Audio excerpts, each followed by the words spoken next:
different courses of social media on different platforms, rather.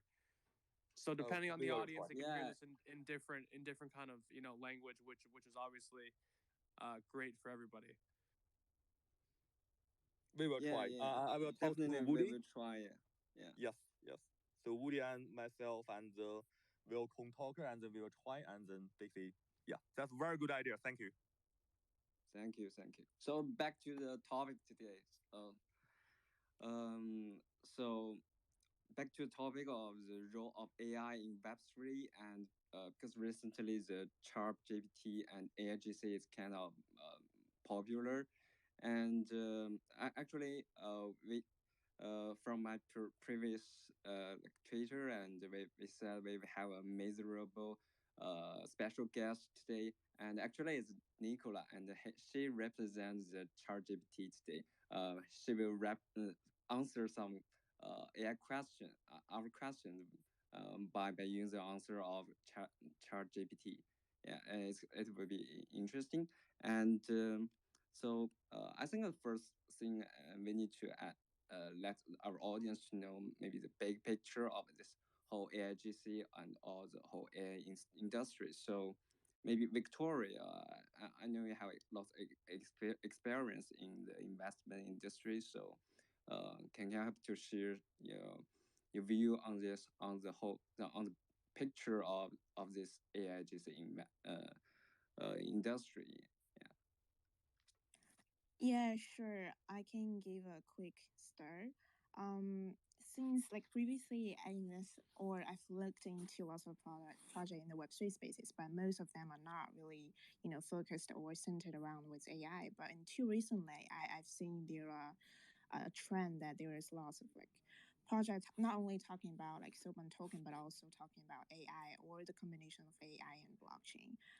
For example, even I think last month in London Token 249, I've seen the founder from Stability AI. So before everything, before AIGC and also before ChatGPT, before their popularity, before that, my original thought was that I feel like blockchain is kind of not compatible with AI. It's like cryptography, in my idea, is more categorized by its mathematical reliability. It's based on math, But then the logic of AI is more, it's like non-interpretable and unexplainable.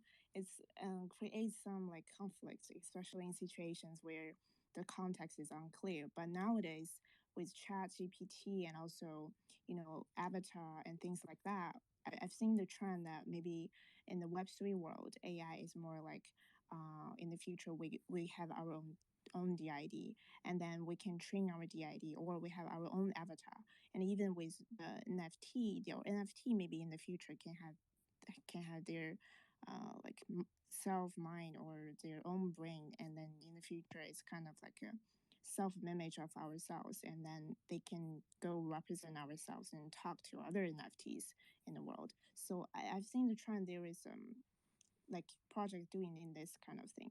But before everything, I just feel like blockchain and AI, they are kind of contradictory to each other. I'm not sure what's the other speaker's thoughts, but I guess overall, at the end of the day, the avatar and also AI and DID, these combinations are pretty good, and I think it's the current trend of the industry.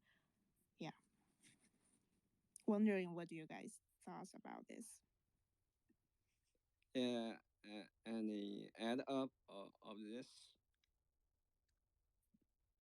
Yeah, I mean, I can kind of speak on this a bit. I've been doing more and more research into AI. It's something that I didn't know all that much about, at least from a nuts and bolts perspective. But obviously, we can see that it has the potential to take over roles that humans are doing today. So basically, like legal documents, news reports, copywriting, answering customer service inquiries to start. As far as what blockchain can do what AI can do for blockchain, I mean, one, I think we would get more robust smart contract code. At the end of the day, smart contracts are being written by humans, and humans do make mistakes. And so, AI could get to a point one day where, at the very least, human can take the smart contract code that they've written and plug it in and get corrections, or at least have it have it be cleaner and more robust than it would have been had it not gone through the AI system. Eventually, though, I do believe that AI will get good enough where we might not even need that many developers, right? The average Joe can plug in what they want into the AI, and the AI can spit out a smart contract that is basically have its own parameters, its own tokenomics, and the infrastructures are just easier for businesses to execute operations on. That's kind of the scratching the surface. I'm sure that there are people that are more versed on this topic and would be able to add more. I've just been diving into all the literature that I could over the last few days, just because I know we had the space, and I know that we're hosting a space on Chat GDP tomorrow at 4 p.m. UTC. So I'll pass the mic to anyone else. I don't want to hog it. If anyone else has anything to add, just either raise your hand or just unmute your mic. Yeah, actually, I think we can discuss this question from two aspects. One is from the technology side, and one is for the application side. Because for the application side, it's more about requirement. It can be the requirement driven, or be maybe the tech driven for the application. But on the technology, because I'm not very expert in this AI, so yeah, and I want to share about current technology side of this AIGC to Web3. Yeah. May I? Yeah, sure. Yeah, this is Carter. And actually, I super agree Victoria's opinion.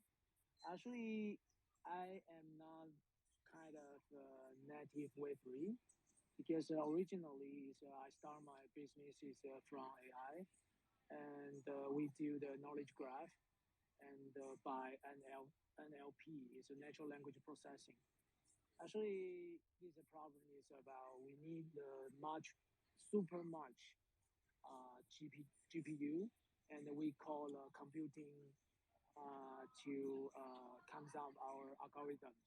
So actually, if you want to combine the blockchain with the AI, actually it's super expensive, and it is efficient. So for me, actually, I just wanted to use the Web3 the business model. Actually, these two technologies in my mind is not super relate.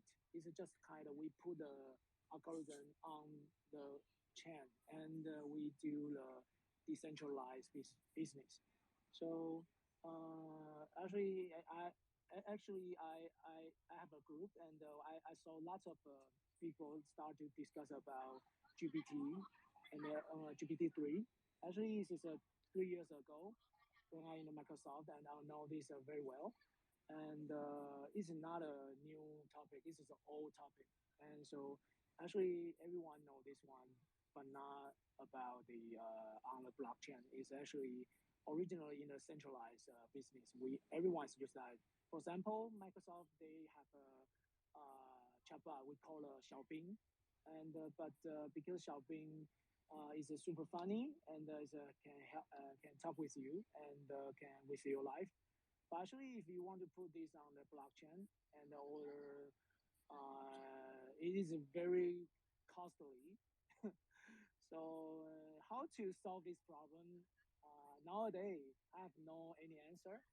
So maybe you can put some algorithm on off chain and put some the result on chain, and we just need to know what we need to do and what is your purpose.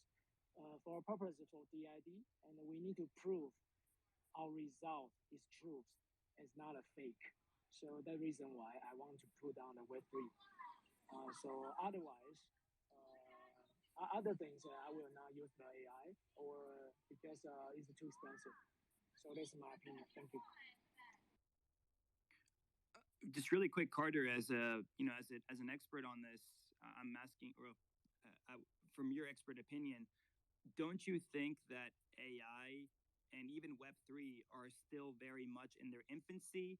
And as they continue to evolve and mature and advance, there will be it'll be cheaper to one, utilize both, two, design both, and then three, make them overlap a bit more and make it easier to find synergies between the two. Because I mean the two are clear paradigm shifting technologies that are still very much that still very much have a lot of room to grow.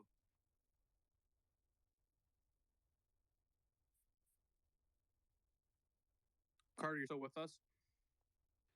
Sorry, I was a little bit disconnected. Can you say that again?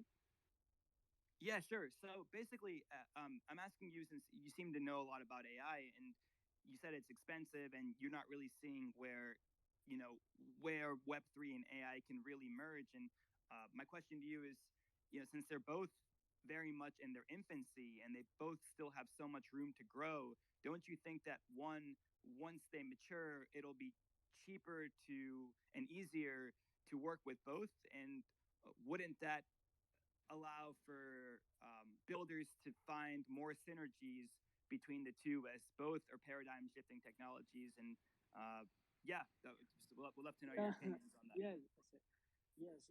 In my opinion, my solution is about maybe you can create the mature algorithm in a centralized, for example, on the cloud, and in a cloud service, or you can build your private cloud and do algorithms. And because you need to GPU to have your algorithm, so after that, and then you can put that on chain and then to do that. And the second one is about don't try to use the blockchain computing to calculate any algorithm, because that will cost a lot of money. So the problem is how to guarantee the data is truth when you put on the chain. It's not about AI, because when you have a ready algorithm and put on the chain, that ready.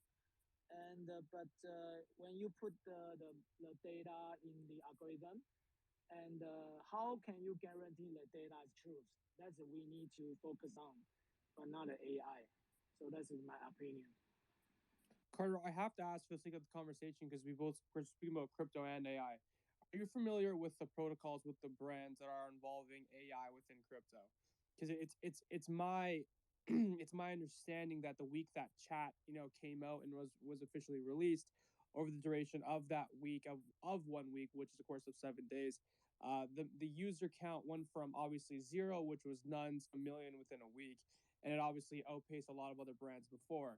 And with that, I guess, bullish news, as we can say, as Noah said, with its infancy stage, all of the coins within crypto reacted that entire week, in an upward trend, obviously, for that week.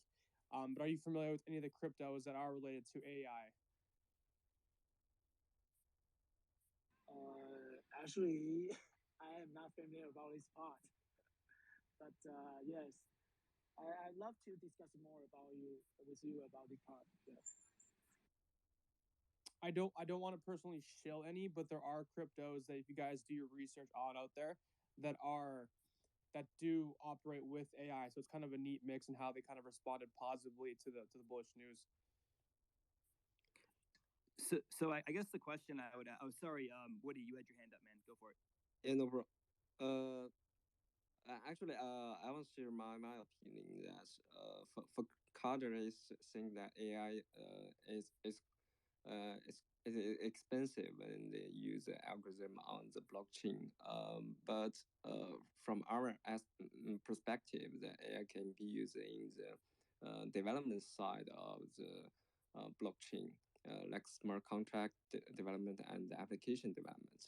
Because for us, for the NAS protocol, yeah, we were building our PVM, probabilistic virtual machine, and this virtual machine is a smart contract which we provide, which is like a library. We provide many kind of the functions for the users that they can just call our function to generate the on-chain asset.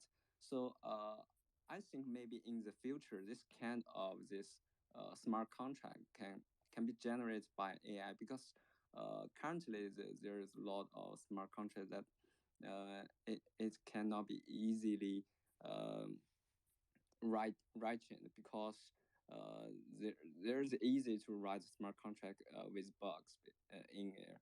So even if you use the audit team to audit, there also have this possibility. So I think AI can do this better if in the future we can develop we can develop more on this perspective, and also AI can generate. If we use AI to generate smart contract we want, actually for many decentralized things yeah we maybe we don't need smart contract engineering. We just need this all we trust is AI smart contract writer, and everyone will use AI to write smart contract, and there will be much lower risk, and we can trust it more. Yeah, that's what I was sharing. Yeah.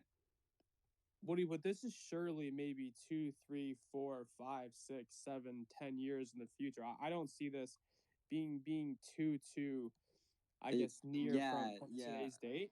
Yeah. I only say that because I'm kind of thinking of chat. I hope everyone in the audience has kind of leveraged or used chat throughout the early stage, which is probably two going on 3 weeks now. I use it very briefly. I know Noah has as well. With my experience with chat, it's also kind of, in my opinion, I don't know if it's supposed to be used this way, but I'm currently using it this way. I've used it as kind of a more advanced Google, in the sense that it's a massive leverage tool in my opinion, and I've managed to kind of create some form of script via Python through chat. I don't know how effective it could be within the actual developer space, but I know that chat did create a Python script for me off my recommendation and off my my questions.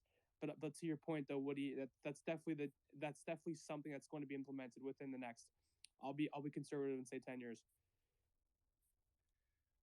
Yeah, it's maybe a long-term thing. Maybe, as I said, in 5 or 10 years later, we can go to that stage. So there's still some space for us NAS protocol, where we can use our smart contract leverage to share to like project like GameFi and DeFi to use. Yeah. So what do you think there is a possibility for the AI has a role in the development of the dApps? Like I just say, if we don't, if we push this AI in this aspect for the audit side, maybe it cannot be something good, but what about other side? They can maybe write some. I'm not sure. Maybe write some some content, some generate some framework for the beginners to write it. Yeah, if I may, I was patiently listening here, and I love what I'm hearing. And I agree with Andrew as well. You know, I don't know if it's gonna be 5, 6, 10, how many years, but I remember a time when we started having smart contracts on Ethereum, and for a while there, yeah, there were some nice protocols. People were building it. You know, the enthusiasts were using it and all that, and then somebody came up with the idea and created crypto kitties, right? So basically, by using this little small form of entertainment, it drove some great adoption. It pointed out some flaws of the system and all of this, right? So I really can't wait to see what people build with it, right? Or what's going to be the next big functioning application that people are going to build. Is it going to be maybe used for entertainment more than the technical stuff? Because like one of the previous speakers were saying, we've seen people like even on TikTok, they're putting like this videos saying, look, I'm using chat gtp and I'm creating penetration tests for systems, right? I'm creating all these smart contracts, I'm automating all my tools. And sure, but that just sounds to me like the early enthusiasts of the smart contracts, right? And I don't know what the crypto kitties of AI is going to be, but I'm really excited to see it. So and the fact that it's free for now, I think that's going to accelerate the growth, right? Because this is kind of the idea. Just put it out there and just see what people build with it. And there's a upvote or downvote for the replies and all that, so you can improve it yourself. You can give it recommendations, and it's not the same as it used to be. I don't know, a year, 2 or 3 ago, because I've dealt with AI in the past too to create content and all of this. And the thing is, it didn't remember what you used to talk to it before, right? It couldn't provide you like follow-up answers, and then you would correct it, and it would I don't know, optimize itself on the fly. So it's much more intelligent or smarter now. But I don't know what people are going to use it for. Like for me, yeah, sure, we use it for the technical stuff, but maybe in a couple of months somebody will come up with some crazy entertainment solution, and everybody will just jump on board, and it'll drive even more adoption. It's currently being used, to your point, it's currently being used at a micro level. With I have friends that are still in school as well, whether university, college, whatever it may be, and they're currently using it for testing purposes. Obviously, it's not super ethical, but they are using it to cheat on tests and stuff of that nature, which is obviously one form of leverage with the AI. But I think being very, very early, I feel like that's the first form of adoption of what it's being used for. And then as gradually people become more aware of its capabilities, it's going to kind of scale upward in different verticals. Wait, they're currently using it for the test. That's amazing. Yeah, it's not very ethical, Victoria, but obviously the professors are not super aware, but they are leveraging it for tests and test questions. Allegedly, someone had told us, or told me rather, a couple days ago, that I believe that they had gotten chat to write the bar, and I believe it did pass the bar exam, which is not something very easy to do. That's really interesting. Yeah, it's actually it's about like the ethical side of the AI and also the chat GPT. But I mean, it's definitely it can do lots of things, even especially at the end of the year. Like lots of investors or the founders are starting to writing emails, and I'm asking like chat GPT help me to do that or correct me any, like, I don't know, any long paragraphs. It's really, yeah. But speaking of the test or like plagiarism, that's something about the ethics side of the AI stuff. Maybe we will figure out in the future. And I think because AI in general can be used to help, increase and manage the performance of decentralized networks, and it's can process lots of amounts of data and making complex decisions. I think it will benefit Web3 in like application side more than the infrastructure side. I'm not sure what you guys think, but because for the application side, it's like for the future user imagination, maybe the new type of social media gonna be each one of us has our own avatar and also your own NFT, and your NFT has this AI mind inside of it, and then we can chat using our avatar, or it's kind of like AI related chatting in the future instead of the current WhatsApp or the other type of social apps. Or even it can help us to match better, better friends, better potential candidates for dating. So I mean, like, it's a huge space. It's gonna play a significant role in the development of the current Web3 space. So basically, what I'm looking at that, it is I really appreciate the Victoria's comments and Andrew's comments. I just basically arrived, so I'm not driving, so it's nothing dangerous now. So I want to give some comments regarding to the question what Andrew says, the real world applications. So my community, W+ community, we kind of manage and organize several different kind of sub-community for the different people, different group, different projects. So for some community in Discord and also for some other application, we try to use kind of AI, the bot, to with some deep learning functions to help us to organize the event, organize the people talking to each other. And because so for example, angry cat, it is very hot, so people talking each other.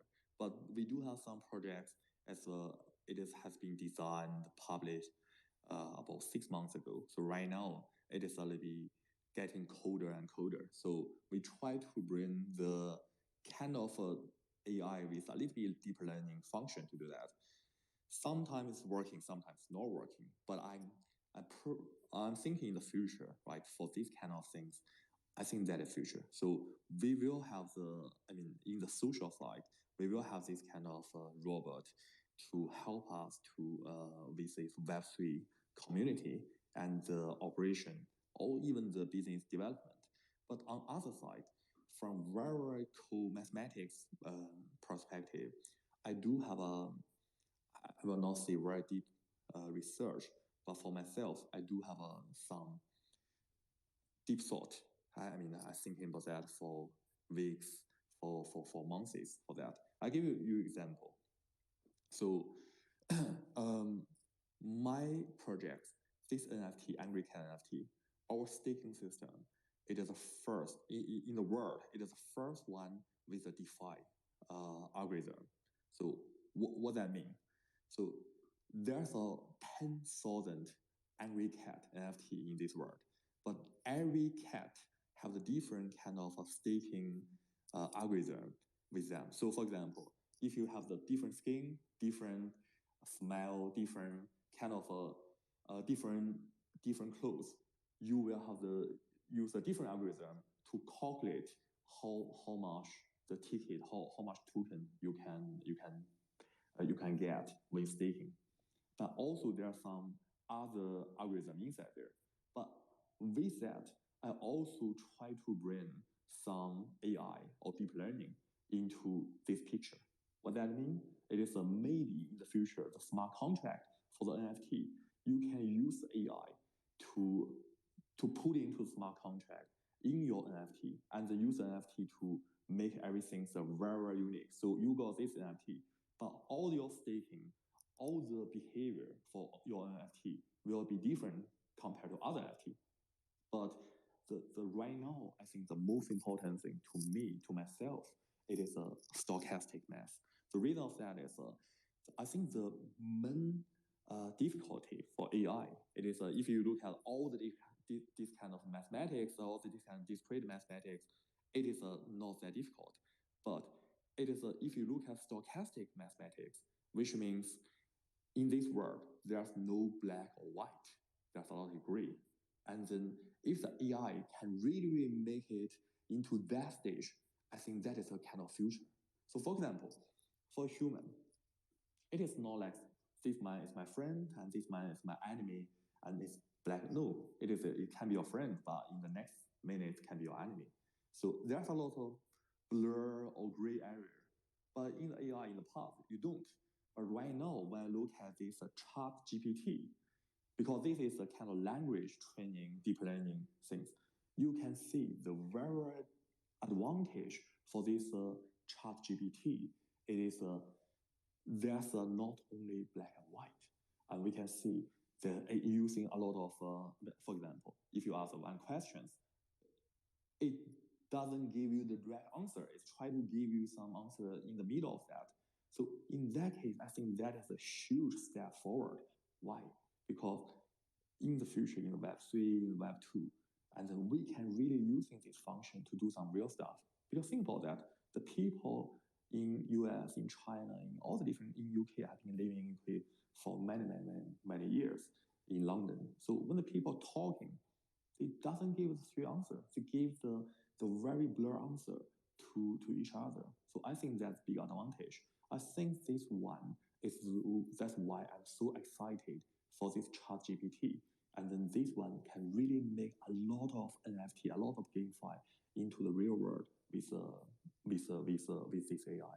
So I will stop here. I do have a lot of other things to share with everyone, but I stop here. I want to listen to other thoughts from everyone here. Thank you. I mean, I think we've had sorry, go ahead, Akti. Yeah, just two things from you. I've been patiently, listening in, and I agree with some of the stuff that Victoria said, and I'm glad that you brought ethics into the discussions as well. Because, well, first off, I agree. Like, maybe in the future, it wouldn't matter how technical you are and all this. It'll only matter how well you can use your imagination, right? Rather than having on focus on learning and all these intricacies of different tech and all that, you could just be talking to the AI, and this AI will just behave like a really, really smart friend that's not going to judge you, that's not going to think you're a fool if you ask stupid questions, and it's going to just explore ideas with you, right? And you could be building something just by imagining it and telling it to the AI, which is great. But then Victoria brought the question of ethics, right? So how do you use it? I'll tell you how I feel about this. I think that any technology and anything you use is just a tool. It's like a hammer, right? So you can use a hammer to bash someone's skull in, or you can use a hammer to build a house, right? So now I think everybody in the world with this free AI being handed out has been given a very, very advanced hammer. So I'm sitting here patiently waiting for them to potentially build homes and not start fighting each other with the AI. So that's going to be something really, really interesting to follow for me. Yeah, I was going to add, I thought Victoria nailed it on the head, and I believe we will see the first major shifts from things like ChatGPT is going to be pertaining to writing. And a lot of people that make their living off of great writing might be out of work just because the AI is going to let people who otherwise might not be so good at writing plug a question in and get a 3-paragraph answer. Andrew, have we tried? I haven't tried this, but have you tried putting in the same question? So let's say putting in what is blockchain and putting that question into ChatGPT 100 times and seeing the diversity in responses each time. I'd be curious to know, because if it gives like a completely different 3-paragraph essay every single time, you can say goodbye to students in high school actually going and doing research. I mean, what student is going to actually go and do research into something when they can just type in the question and have the AI plug out a 95% unique answer or 95% unique write-up to the sorry, Andrew, I think you have your mic on, but I'm going to pass the mic to you in a sec. So basically, I guess what I'm getting at is I think that if that happens, it's going to be something that people can't really control, administrators and teachers can't really control, Victoria, and ultimately they're just going to have to, we're just going to have to accept that this is a paradigm shift in human consciousness, right? This is the beginning of our minds merging with AI, and I don't know. Is English or writing going to be something people are even graded on anymore once everyone's writing is next level?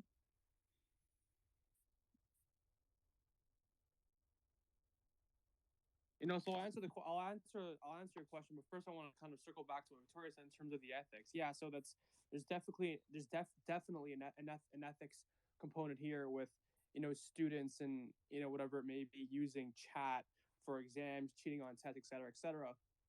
But I wouldn't kind of blame the operation system. I would blame more so the user. So those that are in the US, I'll make a comparison here really quickly. Those that are in the US know what I'm talking about. I feel like the US doesn't have as much the gun problem as they think it does. It's more so the users purchasing the gun. So the gun, in a sense, can't fire itself for the same way that chat can operate itself without human control. So it's definitely a user problem opposed to the operation system. And secondly, I feel like truly, with what you said, Noah, regarding putting in the same question multiple times, I feel like with this, right, the question may be inputted 3 different times, but the answer may be worded a little bit differently. But I feel like the sum of information will be the same. So the end result will always be the same, regardless of what and how it's kind of formulated. Whether they're using words like and or but or whatever, at a very, using those words because they're very easy words to understand. The answer is still going to be the same. Maybe we're going to have a tool that's going to be detecting AI text next, So the next level of AI will be AI that detects text that has been, built with AI and so on and so forth. We'll come to this monstrosity where it's like who's using AI, who isn't, who's original, who isn't. But you're going to have, like personas on the screen that are fully AI generated, right? You're going to have the text fully generated. So it's an interesting way of looking at it, because it is a tool at the end of the day. If you run somebody over with your car, BMW is not responsible for you hitting that person. It's you. So yeah, it comes down to the user. Correct, acting. The thing is though too as well is I've asked chat, certain questions because Noah asked this earlier, revolving around I guess emotional topics, just kind of curiosity to see if it had some emotional intelligence, but those questions were not able to be answered. It was more logistic questions. So I gradually went from asking emotional questions, just seeing if it was able to then diving into SEO. And then obviously those questions were answered flawlessly in my opinion. So it's unable to answer things emotionally as a human would think. And this is why part of me feels like content creation is still going to stem from people's creative side opposed to just AI, because the AI allows you to generate, I guess more facts and another way to kind of optimize the platform. When it comes to creating creative strategy, it's all going to be human, in my opinion. Yeah, I mean, I think I agree with you, Andrew. I also think that AI will get to a point where you can, it'll still allow humans to be creative, and you will still be judged on your creative aptitude. However, it will just enhance your creativity. It will make expressing yourself that much easier, and that's what I see for the silver lining of AI, right? The bright side of AI engaging with humans, or humans engaging with AI. I brought up Robert. Robert is 3852, and he's working a lot with AI. I think he's going to be able to shed a lot of insight into what AI is going to do for the medical field, for medical instruments and tools. I'm not going to steal his thunder too much, Robert. The mic is yours, sir. Yeah, so I'm CEO and co-founder of 3852 AI. Our work's based off of a real genius, Google him, called Norman Packard, who was part of one of the early rounds of using AI for finance in a group called the Prediction Company. We're using his AI, and he's a part of the company, to do research in drug discovery. We repurpose generic drugs to create high number combination drug treatments for different types of cancer. I think AI, there are a couple different kinds of AI. There's sort of your big data AI, where people are taking large databases and looking for patterns within those databases, sort of like medical imaging, also looking at patient records for efficiency. And then there's really what I think is sort of like the most interesting part of AI, which is actually linking AI with robots to create what are called automated design of experiments in a variety of fields, our field, drug repurposing, drug discovery, material science, and all kinds of other all kinds of other neat stuff. But what does this have to do with sort of, Web3? We're actually going to offer a co-development license agreement on the blockchain coming in March with on the Radix network with Impala. And what that is that people will pay, we're thinking anywhere between 5 and 10 million, and they'll get 30% of the license revenue coming off of for our ovarian cancer treatment. But what's really great about using blockchain is we're going to be able to share experimental results with investors as we get them. And unlike SBF and some of the scams that have been going on, we're going to have an oracle, and we're going to be linking our accounts to that oracle. We'll KYC everybody who invests in us and everybody who we pay out. And it's just going to create a lot of transparency and a lot of less funny business for companies to abscond with funds and not keep their investors in the how do I put this? And keep your investors in the loop and create a community around what you're doing. Again, you're going to be able to see the money that's in the accounts, the payments, the royalty payments that are made to 3852, which we then have to transfer to our investors. And so I'm really excited about the space and about the possibility, of blockchain to really break open a lot of different fields to investment. It's just going to depend upon the integrity of the investors and the integrity of the founders. And so, please follow 3852 AI. If you want to get in touch with us, maybe you're interested in taking a look at this project. Not everything's built yet, but I look at, you have to be blunt. You got to be an incredible scumbag to steal people's money. It's not as if there aren't a lot of problems in the world that you can solve and a lot of ways to make money. And we just have to demand a higher level of integrity from both these companies that are creating these products and the founders, but also a lot more integrity from the investors. I'll stop shilling now. Thank you guys for letting me talk. And Thank you. As for you said, the investment, I'm just curious about the recently how's that AI related Web3 project. What's the fundraising in this aspect? Victoria, can you share something about it? Is there this kind of AIGC hardware improve the value of some Web3 project related to AI? Yeah, nice. I've been listening to everyone's talk. It's really thoughtful and it's definitely really insightful. Speaking of investment, I think current space there aren't many like AI related projects as we think of, but then I still seeing definitely a lot of like interesting ones doing like NFT plus AI or like stability AI who's doing like open source AI. So I guess continuing our conversation about like AI or how does that gonna shape the blockchain industry, I think because in the traditional industry AI is not open source then, right? And then for the blockchain industry, if like AI come to the Web3, it becomes open source, then it's more like everybody saying like, oh, nowadays AI technology becomes more transparent, but then the thing is AI is more, it's generated data or generate stuff based on large of data and sample cases from previous. And then if it becomes open source, is that going to be easier for everybody to copy it? And it's not going to be, it's not have a high barrier to entry for like projects or for any other like companies that they want to start in this space. So I guess that's one thing. And another thing is that I think many of you already mentioned like Chat GPT nowadays can currently have lots of functions. It can write poems, articles, songs, documents, and I feel like in the future it's gonna actually replace the job of writers, especially content writers. But then that kind of category is really important in Web3.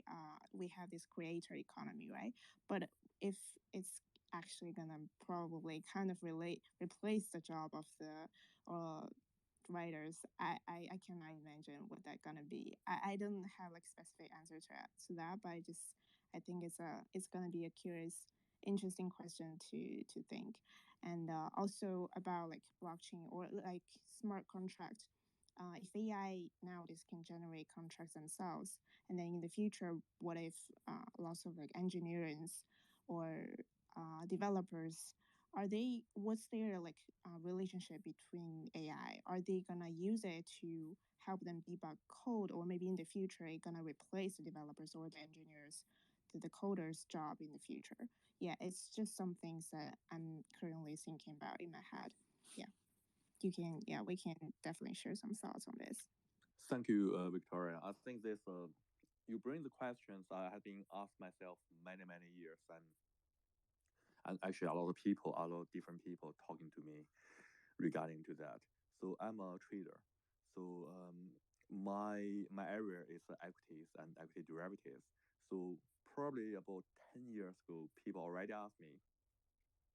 We have this kind of quant model. We have computers. We kind of AI or half AI, right? So will this replace all the traders' job from the hedge fund, from the investment bank business? Yes and no. So reason we say yes, it is we see a lot of more and more quant fund to get into the space with that. But what is no? It is you look at this one AI. It is so you look at you compare three different kind of perspective. One it is human, another one is a computer or AI, another one it is human with AI or human with computer. So the human basically, if you compare to the human to quant model or AI computer, it is a human cannot defeat computer. It is all human cannot always defeat computer, but a man with AI or man with a computer is can always defeat either computer or man. So that is, I feel that is a kind of answer. So I don't feel right now with the technology, and then if you combine your human behavior or your creativities plus AI, I think that is always better than AI itself. That's first thing. The second thing, I do want to ask everyone, whoever have a thought, please share. What is the difference between the Chat GPT compared to the other all the other application of AI?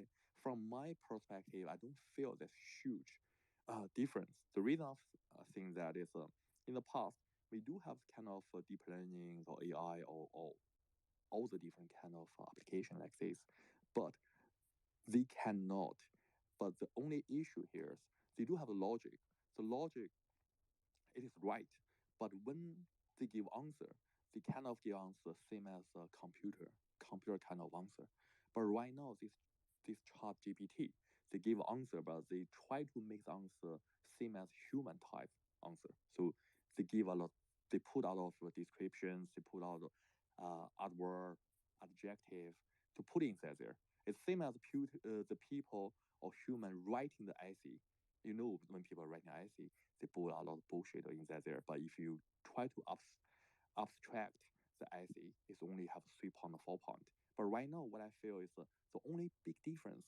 It is the logic is still same, but it just makes this one more like human. It's come from the human's mouth.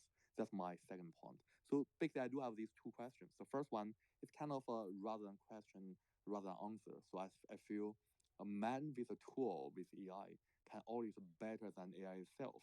But second one, I feel it is I don't feel this one is there's huge difference compared to before. So that's my point.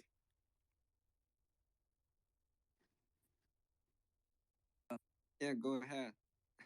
Robert, you had your hand up, man. Go for it.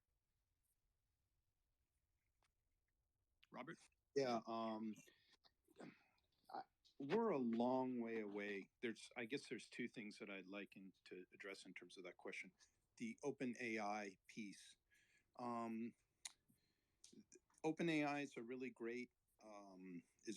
great initiative, but I think people really need to differentiate between. I mean, what you really need to create a really good AI algorithm, and you need incredibly good data to train your network on. And incredibly good data is very difficult to get. There's all kinds of different, at least in the biological sciences, the reproducibility of data because of publication fraud is a huge issue across the medical establishment. There's been a bunch of different articles, if you look it up, of people cheating, fake posts, faking the data. And if you talk with reputable oncologists or reputable scientists, you'll find that this reproducibility of data thing is a huge problem in the sciences. Now, if you're training your algorithms on bad data, you're going to get bad algorithms. The second piece is that these algorithms are really good at mimicking or dealing with behavior that you can kind of understand. So, traffic patterns. But sometimes in finance, again, I have you guys take a look at Norman Packard and the book that was written about him called the Predictors. There's a bunch of web videos on him too, and you can take a look at what he did with UBS and the options and forex trading that he was involved in, and it's actually how I got involved in AI. But the big thing in terms of like cutting edge science or cutting edge technology is there are all kinds of complexities and what are called nonlinearities of things we just can't predict based off past data. And that is something that AI is not very good at unless you're incredibly focused on the specific problem that you're working on. And while we're using our AI and basically focusing in on what are called optimization points in these nonlinear complex systems, it's not generalizable to for example, producing a beautiful piece of art or finding meaning in something. What does something mean? Not what has happened, but what does it mean? And so I think we're a long way from, from generalizable artificial intelligence. And the last piece I'd say is that the OpenAI things are really great, but the people who are going to make a lot of money in this are going to have their own type of spin and flavor on it.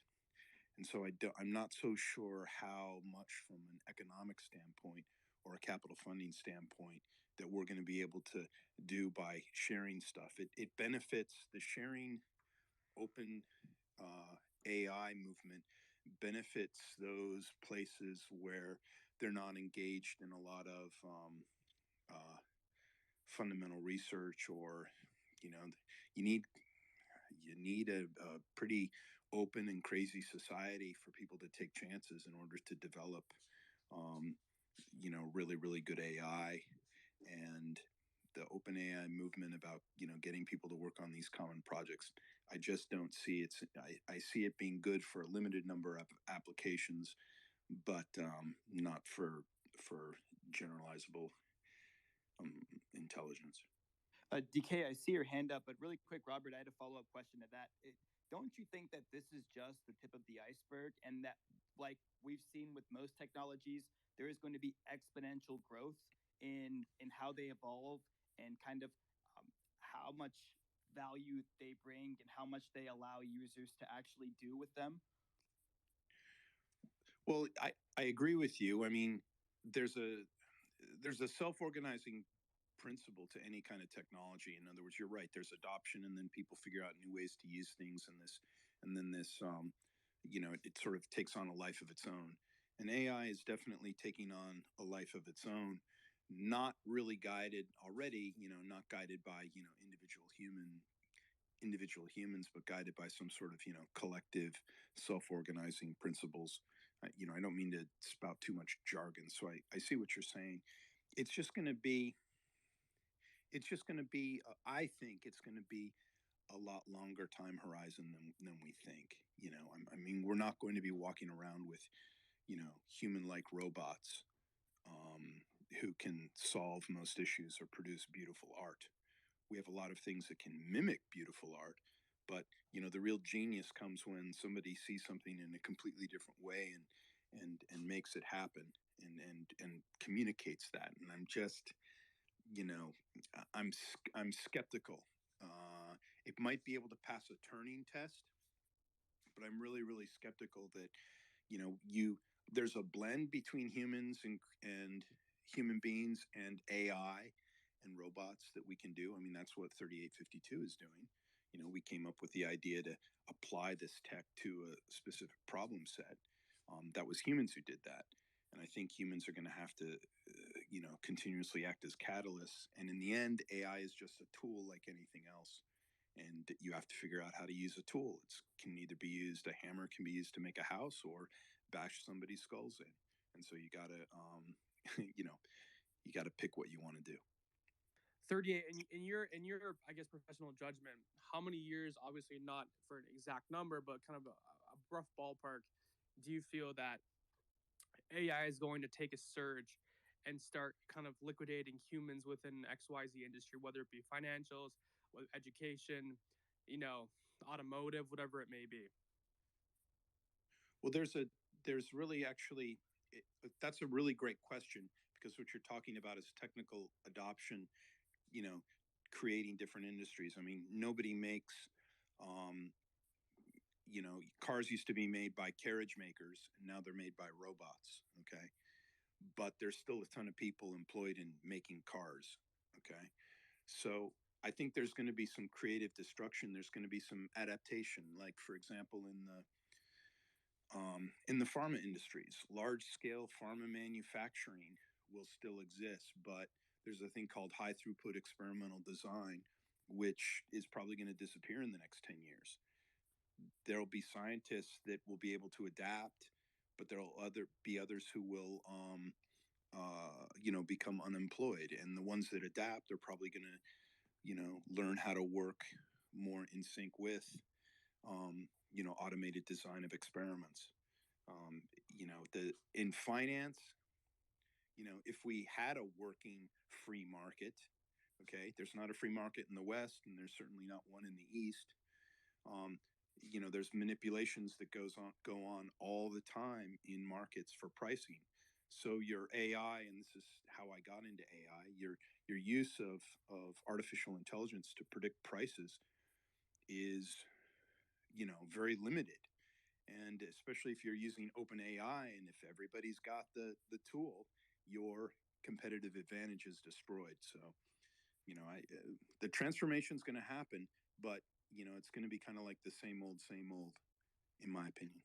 No, if I can real quickly as well, 35. I got a question for you, another one as well. Then I'll pass the mic to Noah. So obviously, within the adoption curve, there are points within that curve where there is a rejection phase, and I feel like within crypto, we're currently passing that rejection phase to an extent through institutions, whatever it may be. So do you feel like within AI, we've kind of maybe passed or haven't seen that rejection phase yet, where people think this is not going to work, where they think this is a silly idea, where they think this is stupid, quote unquote? Because we've seen that every time when there's new innovation, there's always that phase of, no, this is crap, it's never going to work. Internet, crypto, there's always the next thing. Have we seen that phase yet with AI? Or maybe we may not even see it, period. It may break that cycle. It may be completely different. What's kind of your take on that?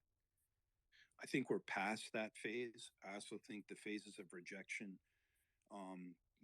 crossing what was called crossing the chasm back in the day, the phase of rejection has compressed dramatically.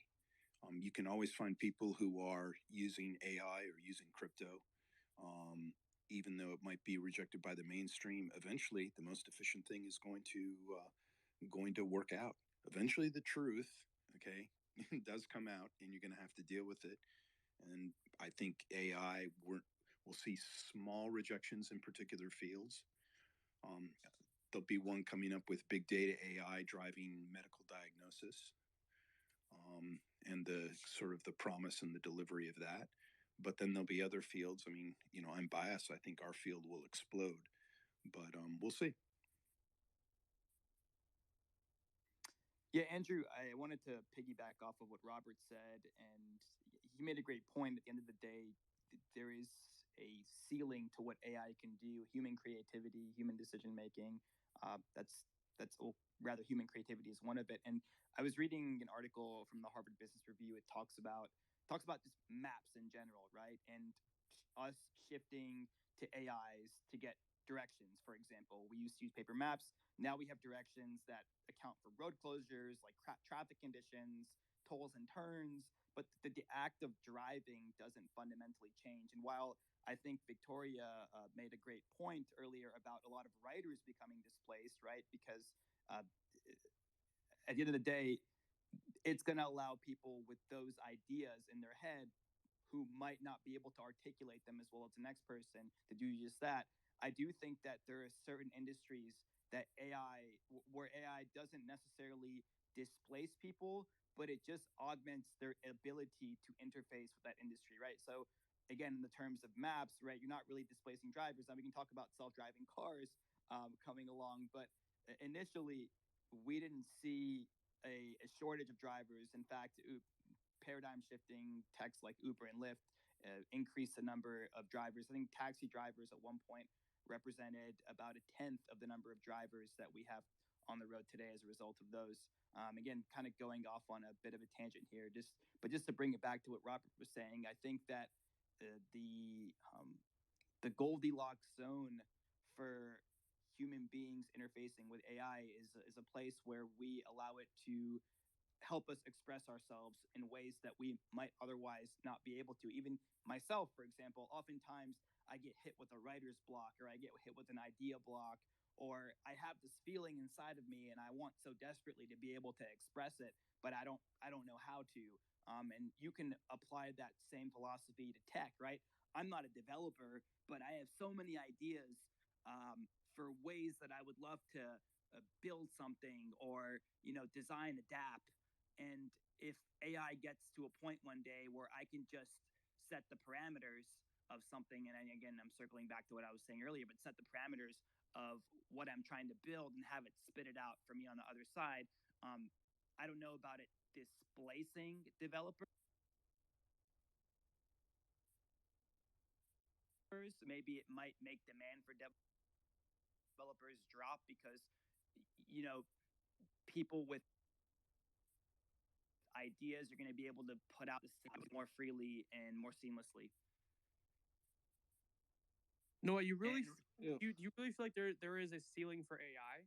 I just asked that because obviously it takes human creativity and creation in order to create AI, right? So as far as I'm concerned, there's always, I guess, the next innovation, next mousetrap to be for this I guess vertical to be improved on it, as well as everything else that we've seen from from human existence, from flying a plane to creating a car. There's always the next iteration. So I don't believe that there's going to be a ceiling with many things in life, because there's always the next mousetrap. There's always the next smart person that comes around and creates the new iteration of everything. Have you ever used Jasper?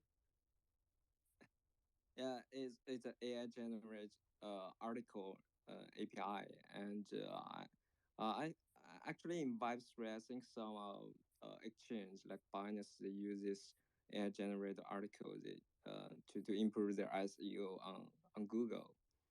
It's one thing that I think is currently used for AI, and there another thing is that the AI using the GameFi, because currently some of GameFi like some metaverse applications, they're not fun.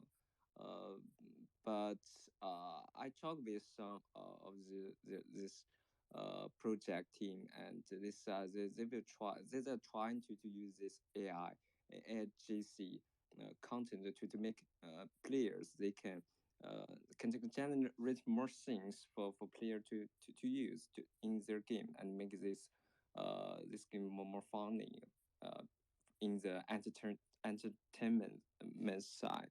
So yeah, this is a 2 point. I think it's in current phase that AI can use in Web3. But the things that we just talk about is kind of, I think it can go to the philosophy side that for the AI and humankind. It's not only I think it's not only the 10-year picture. It's maybe the 40 years for us to reach to that point. Yeah, that's my point. Yeah.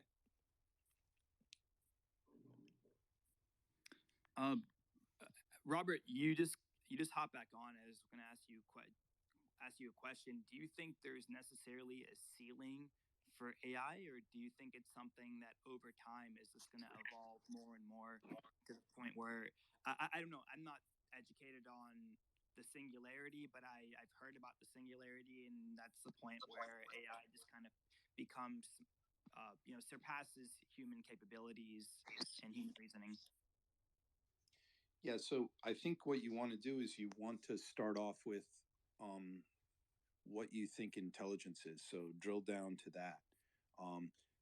There are a bunch of different mathematicians and philosophers who've written about sort of AI and extra human intelligence. I mean, the singularity by Criswell is okay, but there's also, super intelligence by a guy named Bostrom, even Hart and Negri, these post-structuralist French philosophers, wrote about this thing called empire. And so when human beings, so quickly to answer your question, we're already surrounded by kind of an AI super intelligence. It's called the internet.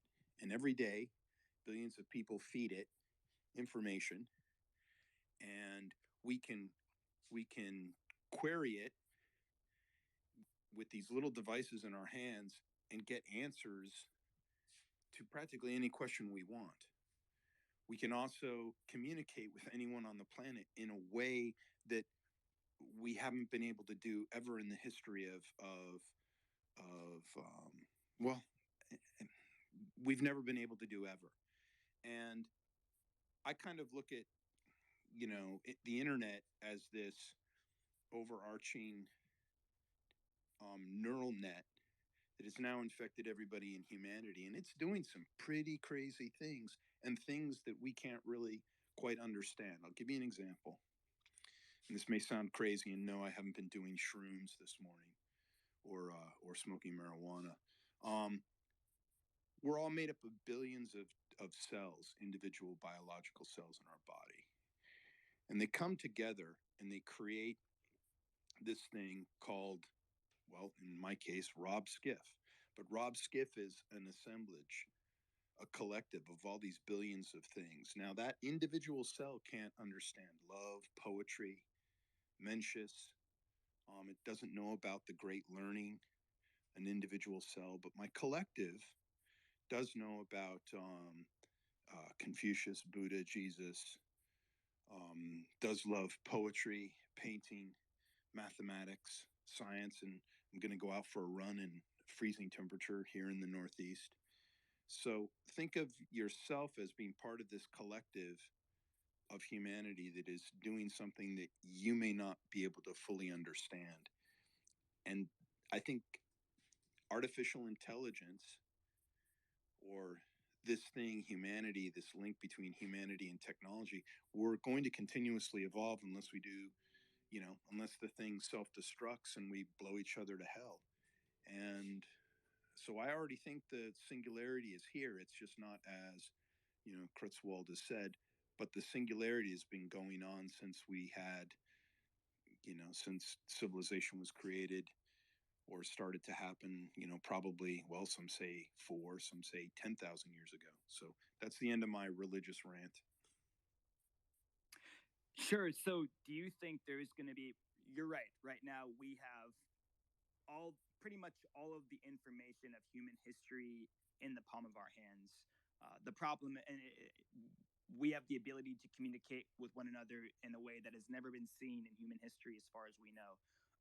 However, while we have all of this input, our brains don't have the ability to organize it the way that a computer does, or organize it in a way where we can kind of take all that information and regurgitate it like experts. And so, do you see a future where AI allows us, and I hope I'm making sense, but do you see a future where AI allows us to do just that, right? To augment our minds so that the input of information, or rather the output of information that we input into our minds, is one to one, and really everyone just becomes this augmented superhuman with a field of a vast array of information that has been the history of human beings available to their you get my drift. Nope. I don't think that's gonna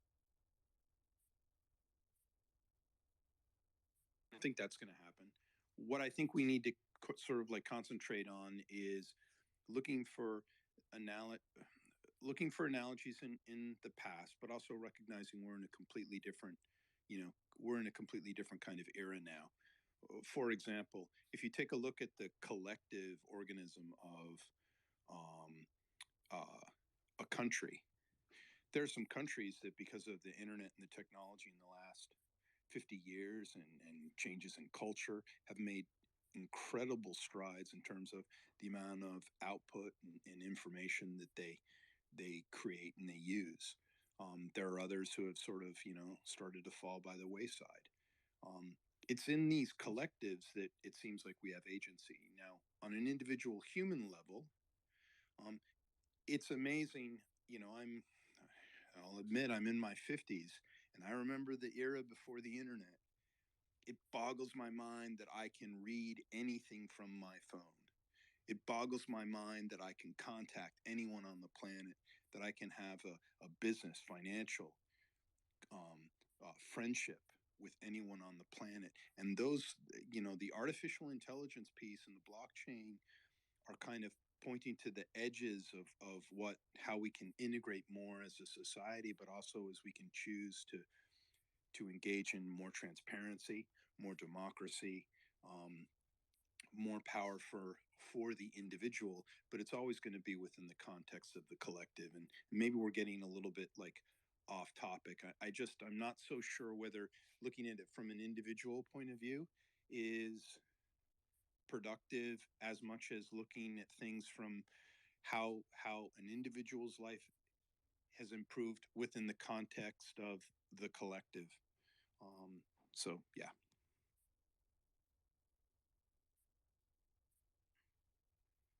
I suppose we'll bring it back to the topic, the role of AI in Web3. And I'm going to direct this question at you again, Robert, or anyone else that wants to chime in. But do you think that AI will get good enough to a point where it will broaden the spectrum of individuals that are able to input information and have a DApp, a robust, safe DApp created, the likes of which we can't even fathom at this current point in time? Lots of science fiction authors have written about that. Snow Crash is a great a book on that was written like 40 years ago. I'm not sure. Way outside my pay grade.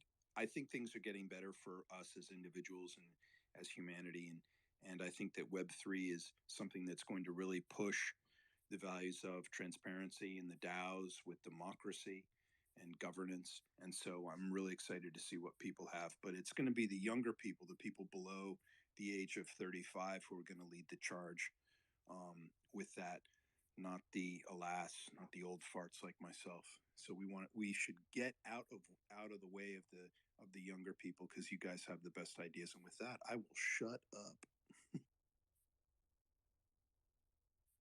I mean, I think that the panel and everyone in the audience certainly appreciates the wisdom that you're bringing. AI is something that I haven't personally looked into all that much, and it sounds like, going forward, it's going to be something that we're going to be discussing more and more. And it's nice to have elders who have, dove into this and learned about this, drop knowledge on all of us, or at least I appreciate that. I don't mean to hog the mic, by the way. Anyone is welcome to uncue. Hey, look, I can send if you guys want sometime, you really should talk. I can bring on and get, Norman Packard and a guy named Steen Rasmussen, some of these people who have been working in synthetic biology and AI, who were, anarchists, hippies, and really at the forefront of some really cool cultural change.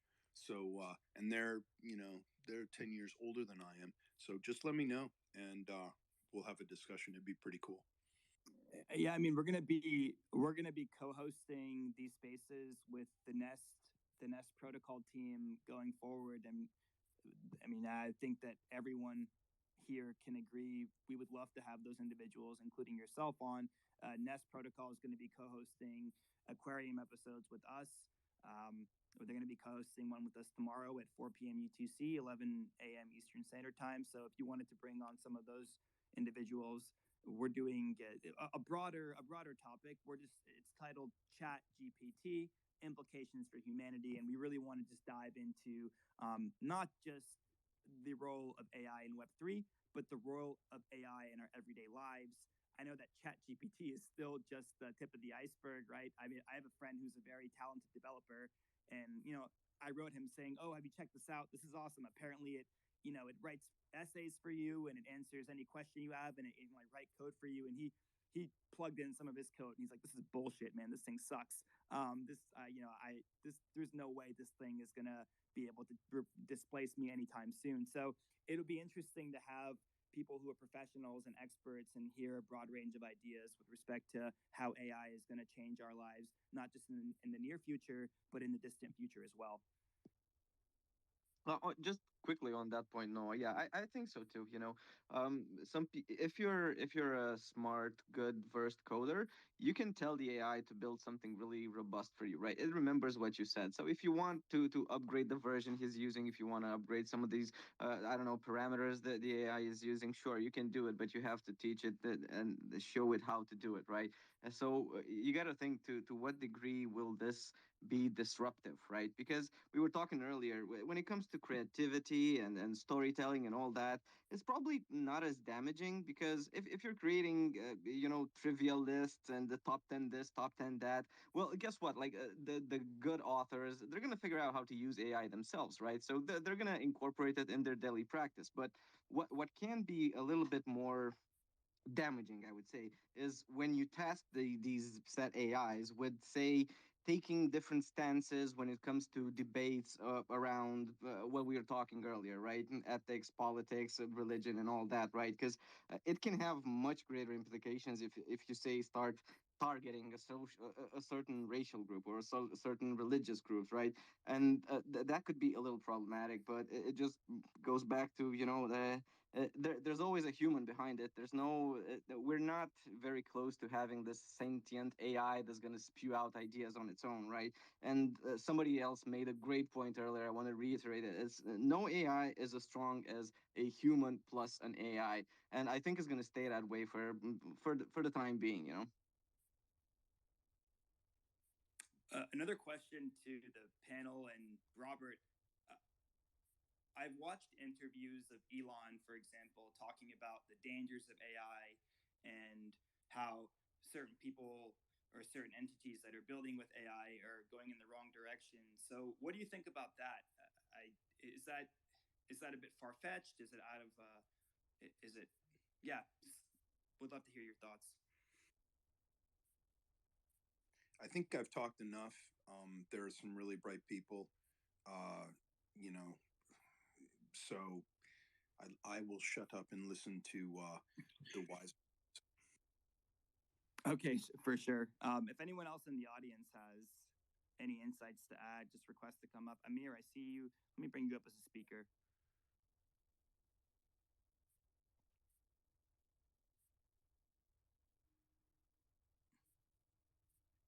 Amir, welcome to the panel, man. If you have anything to add, go ahead and share with us now. Well, here's something interesting. While we wait for Amir, is it ethical to use AI, right? And the ethics of using AI is very complex and often, a debated topic. Some people argue that it can be beneficial, it can help improve people's lives in many ways, such as, healthcare. We already talked about that, and then making it more accessible, more efficient, and everything like that, and maybe helping protect the environment too. But then on the other hand, others are concerned about the risks, the negative impact. It can lead to, loss of jobs due to automation, and it could be used for potentially malicious purposes, right? So ultimately, whether the use of AI is ethical or not depends on how it is used and what values and principles are applied to its development and deployment. Do you think that AI will shift our perspective and our definition of what is ethical and what is not ethical? For example, right now, if you plagiarize an essay, it's considered unethical, right? You need to have integrity, you need to come up with your own ideas, do your own research. But at a certain point, if everyone is using AI, wouldn't using AI to augment their writing, doesn't that just become something that's something that was once unethical or considered plagiarism is just becoming part of the norm, and there's a shift in what is ethical. What do you think, Acti? It's 100% going to be incorporated. Remember when you were in school and teachers used to tell you, "Oh, you're not always going to have a computer with you. You won't always going to be able to consult Google or whatever. It wasn't even Google back then, Hotbot or whatever we were using, right? And everybody was saying, "No, no, this is never going to happen. You got to learn how to do it manually and all this." But it turns out that that's not the case. We all do have a computer in our pockets now, and now we can all ask AI. And previously, what I was saying about is it ethical to use AI, that wasn't my answer. That was an answer that came straight out of ChatGPT. I asked it, is it ethical to use AI? And then it gave me that answer that I just gave you like 5 minutes ago. And my question is, could you tell that it wasn't coming from me and it was coming from the AI? Yeah, I mean, that's a that's a perfect analogy. I didn't even think about that. I remember teachers being like, "Well, you're not always going to have a calculator, and you have to learn to do this math without one." And I mean, I get it. I think that certain things like math and physics are gymnastics for your brain, and I think a part of the double-edged sword that is having a computer all the time is you don't let those wires fire in your brain that otherwise would if you were to sit down and try to do a math problem, do a calculus problem by hand rather than just plugging it into an AI and having it punch it out. So I do think it's going to handicap humans with some certain. Just a curious question. So, what other funny things you do with ChatGPT? Yeah, can you share it? So like, what other thing? I mean, what other funny thing you do with ChatGPT? It's a funny use case of ChatGPT. Well, something that's really not fun, but I try to do is I try to get it to give me answers to questions that it's been programmed to not answer for me, right? And I'm not going to teach you guys how to do that. You're going to have to explore it yourselves, but try it out and see if you can sort of break it or have it give you some ideas that it shouldn't give you, because you'll find that maybe 50% of the time it'll actually work, and that's I don't know if it's concerning, but it's something very interesting to explore. Yes, that's interesting. Yeah. So go ahead. Sorry. Oh no, I was just gonna say like so yeah. I mean, actually, that was a great point. They used to tell us you don't need a you're always not gonna have a calculator, or you have to learn to cite your sources and have a a bibliography or something like that. There's all these things that they told us that we needed and that we couldn't use assistance for, that now has just become the norm. I mean, if I go to take my little cousin to school and he has an iPad and he has an iPhone, and there's like all these gadgets and tools that they have that if I mean if you even conceptualize these things when we were in school, they would be considered cheating. So I do think there will be a shift in what is ethical and what is not, just based on the exponential growth of AI and technology. Yeah, and what's not to say that AI won't be building a better curriculum for us, right? You said like everything we're learning now might be obsolete, might be whatever. We've adapted as as a race, as a species, because there weren't any courses for like IT or how to program and whatnot, and now you can take them online. They're all for free, right? And maybe with the emergence of AI, it'll be like easier and easier to use, and maybe we'll task the AI on what would be the best things to learn, and perhaps it won't be necessary to learn a lot of math or history or anything like that, and maybe the AI will see us as some of those batteries in the Matrix, right? The AI will figure out that it doesn't have this kind of, I don't know, intelligence, this kind of creativity, and that's the only thing it's lacking, right? So maybe it'll create some nice curriculum, and instead of learning algebra and geography and all of this in school, you'll be learning how to better interact with an AI, and that's something that's something to look forward to, I think. Actually, I would also argue with anybody saying that. Obviously, it's one thing to kind of memorize the material. It's another thing to learn, but it's another thing to have the resources in order to do both. And I would argue with anybody saying that having the resources and knowing the resources to do both of those things is more important than in the larger long term vision, long term scheme of things than to just kind of memorize something. Yeah, it's true. I agree. I agree. But around 3 years ago, one of my friend's daughter was leaving comments on YouTube pages, and we couldn't figure out how because she didn't know how to write. But what she did know is she figured out that you can leave voice messages as comments on YouTube videos, and I didn't know that the feature even existed. But somebody that's been born with a screen in her hand and has been using it kind of saw it as something natural, and it was interacting with people, and it's crazy. So I don't know. Yeah, I agree with you, but at the same time, um we're not 12, 13, 14, and being thrown in a world where AI is here to stay and is evolving. So we'll have to see. We'll have to see what happens.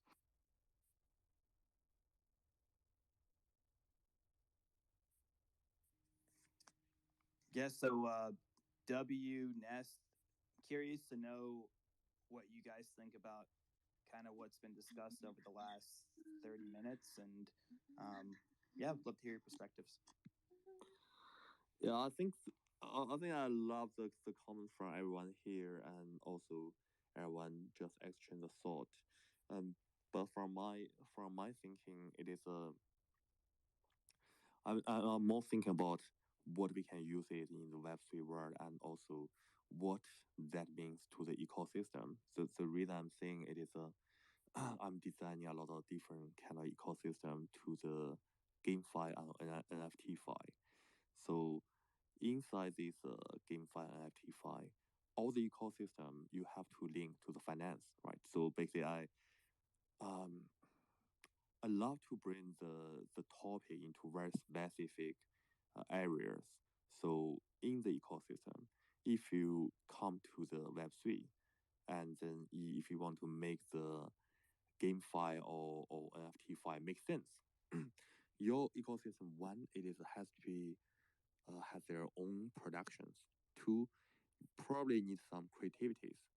Three, you have to make the community or the holder can earn the money from your ecosystem.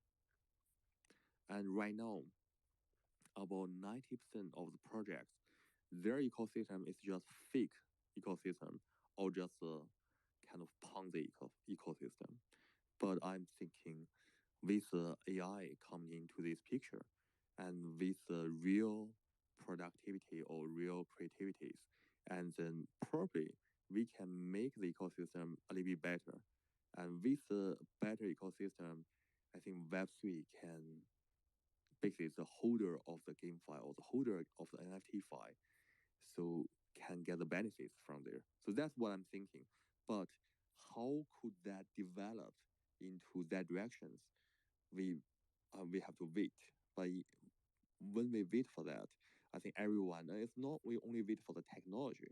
I think everyone doing the projects, they should, and they have to try to use the tools to make it better directions. That's the reason because I kind of design the smart contract myself, and my team's using that.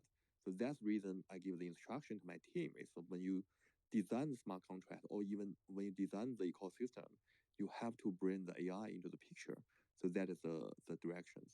But another thing I want to mention here is probably right now it is already 12 o'clock in Asia time, and then but I know we have all the different people from different time zone. I propose we probably give another 15 minutes, so we can answer one or two questions, and then we can discuss all of that. But at the final 15 minutes, I leave to you guys, and probably in the 20 past 12, and then we will finish this room.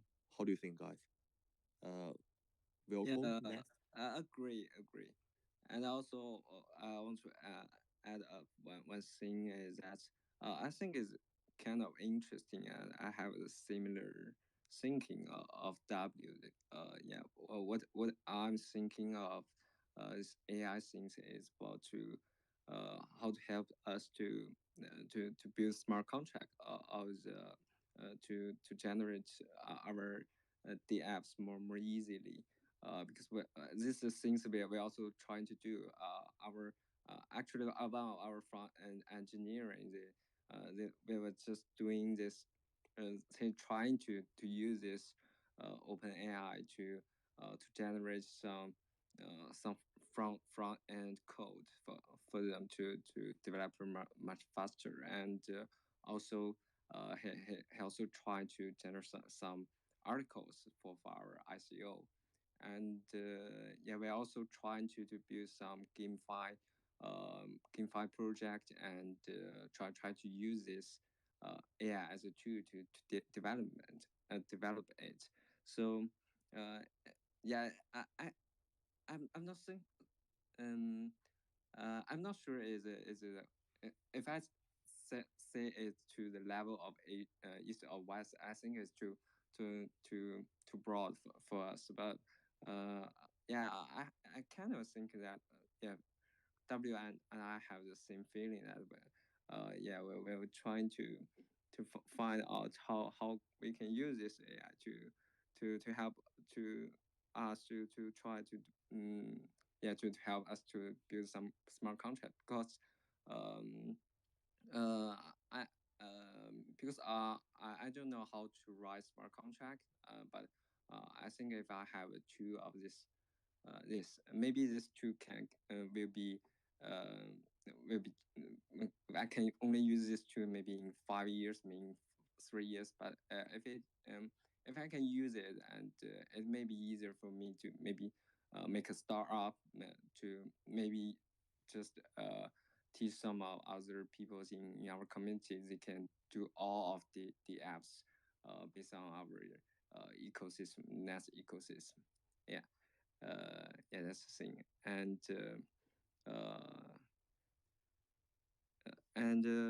yeah, do you have any other ones sharing? Yeah. Yeah, I mean, go ahead, Aki, go ahead.